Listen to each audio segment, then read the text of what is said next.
It is time to go through all the books I read the month of March. I read a total of 6 books.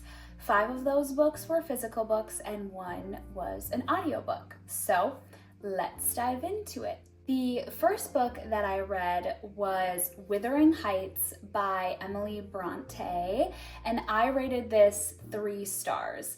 This book was quite the journey. I do not read a lot of books in this genre, I would say. And so it was definitely a challenge to read and get into it. This reading journey was definitely a process. So this story, we are following Mr. Lockwood. He moves into this property where Mr. Heathcliff is his landlord. There ends up being this big storm, so he seeks shelter at Mr. Heathcliff's main house. He ends up getting the story about all of the eerie events that occurred on this property years ago between Mr. Heathcliff and Catherine Earnshaw, I think is her name.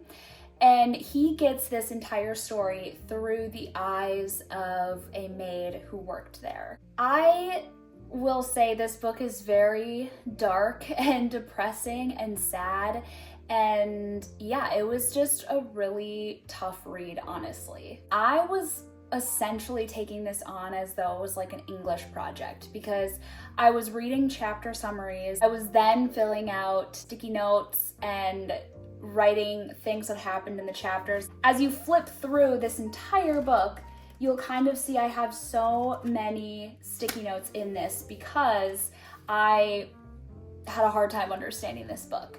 But I definitely feel like it was worth the read. I feel like at the time period that this book came out, it would have been extremely pivotal and a very interesting dynamic to read. But I went into this pretty blind, not knowing much about this story except for what I had seen in the trailer of this movie. I was very surprised by how this story went, and I'm glad I accomplished this really difficult read. Next up, I read The Love of My Afterlife by Christy Greenwood, and I rated this 4 stars. This story follows Delphi, who dies unexpectedly and ends up in Evermore, which is considered the afterlife. She meets her afterlife therapist, and outside of that office, she also ends up meeting someone she believes is the love of her life. She strikes up a deal with her afterlife therapist where she can go back down to Earth, and she has 10 days to find this supposed love of her life, get him to kiss her and fall in love with her, and then she will be able to live and she won't die. This is such a feel-good, unserious romance with a little sprinkle of the magic realism, and I really enjoyed this. It was such an easy, quick read. I also found it to be really funny, quirky, kind of cringy at times too, but there was a twist towards the end of this book that I was very shocked by. I was not expecting any sort of a surprise or a twist or anything like that. I don't know if I was just blissfully unaware, but I thoroughly enjoyed this read. Next up, I read The Bright Years by Sarah DeMoff, and I rated this 5 stars. This story is so powerful and impactful. I was utterly obsessed with it. It's a very mundane story. You're really just following this couple over a span of, I want to say, 30 years. And I kind of went into this story pretty blind. I think that's the best way to go into this story. It does follow some difficult topics of addiction and just different traumas in life. And essentially, we're just following this couple throughout a span of roughly 30 years through love, loss, heartbreak, addiction, trauma, all sorts of things, and I really enjoyed this. I feel like if you have someone in your life that battles addiction, I think this book does a really beautiful job of showcasing all of the sides of addiction and the difficult positions that people get put in through battling addiction, or family members of people who battle addiction. But it is such a heartbreaking, beautiful read. Again, it is very mundane because you're kind of just watching their life. There's not a whole ton of plot going on. You're really just following kind of difficult family dynamics, which I find very fascinating, and there are beautiful quotes in here. I also could not find this book anywhere. I had to order it online, but I am so glad I finally got to it, and it's pretty short too. It's not a long read at all, but I really, really, really enjoyed it. I finally finished Kingdom of Ash by Sarah J. Maas, and I rated this 5 stars. This is the last book in the Throne of Glass series, and it is a hefty, hefty book. I think this is one of the best final books in a series I have ever read. It wraps up everything so beautifully. I think it's such an entertaining book. There is so much going on throughout this entire book, which I really loved. I never felt bored. I was thoroughly entertained this entire book. And for an almost, I don't even know how many pages it is. It's almost 1,000 pages. It's like over 980 pages. And I really never felt bored. I didn't want it to end. I felt so interested in the entire plot line and everything that was going on. There were so many times I was like, how are we gonna get out of this? It was so, so good.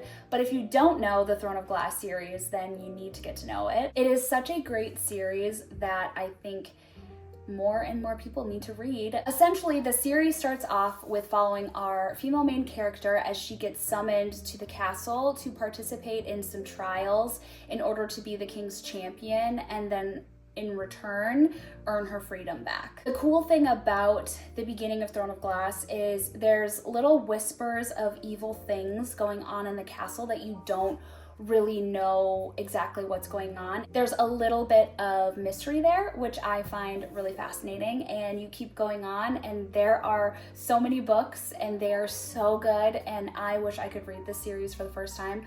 Honestly, my hand is getting tired from holding this because it's so big, but so good. And in this book, you're following a lot of different point of views. You kind of are in the whole series, which I love that about this series and just about Sarah J. Maas as an author. I feel like she really gives you a picture of like every single person without it getting too confusing, because there are a lot of characters that you eventually follow throughout this series. I love it so much, and it felt like such an accomplishment to read an almost 1,000-page book. Next up, I listened to My Husband's Wife by Alice Feeney, and I rated this 4 stars. This is a mystery thriller, and we're following Eden Fox, where she goes for a run, comes home, tries to put her key in the door, it doesn't work, and another woman opens the door and claims to be her, and her husband also is claiming that to be her. You're sort of on this journey of trying to figure out like who's lying, what is going on, who's the real Eden Fox, why is this woman impersonating her, all of the things. And it was really twisty and turny, if that's a phrase I could use. I really enjoyed it. I thought the audiobook was fantastic. I will say it is very confusing at the end. I think Alice Feeney does a really good job of keeping you on the edge of your seat trying to figure out what happened. After I finished the book, I was looking at some reviews from people, and a lot of people talked about some plot holes that happened that I did not pick up on.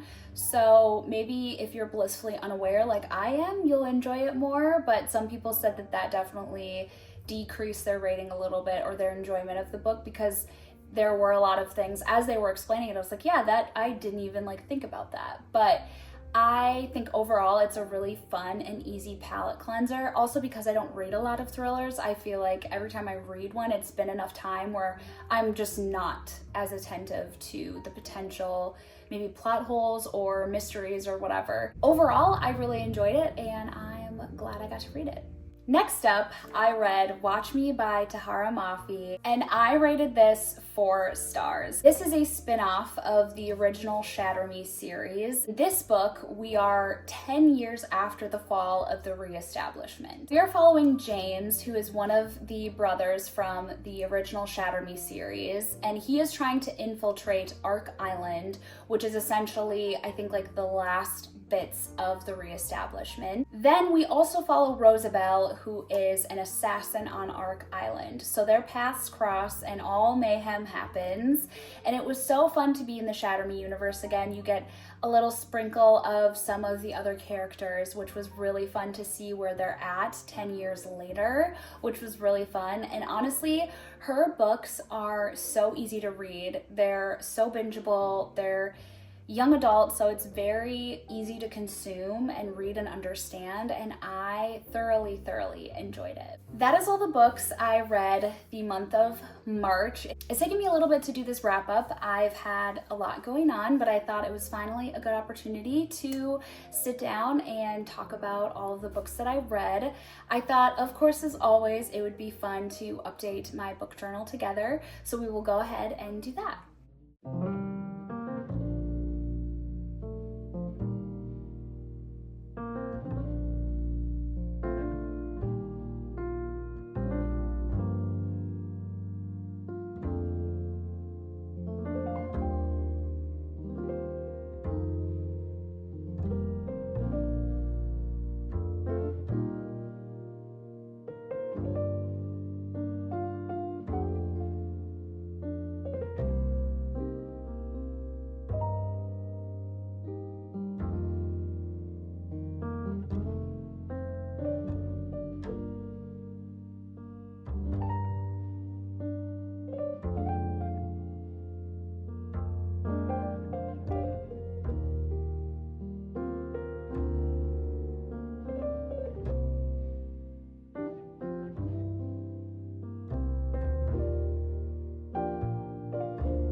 Well, I just thought I filmed me doing my book journal and it didn't record. So I will just show you the finished product.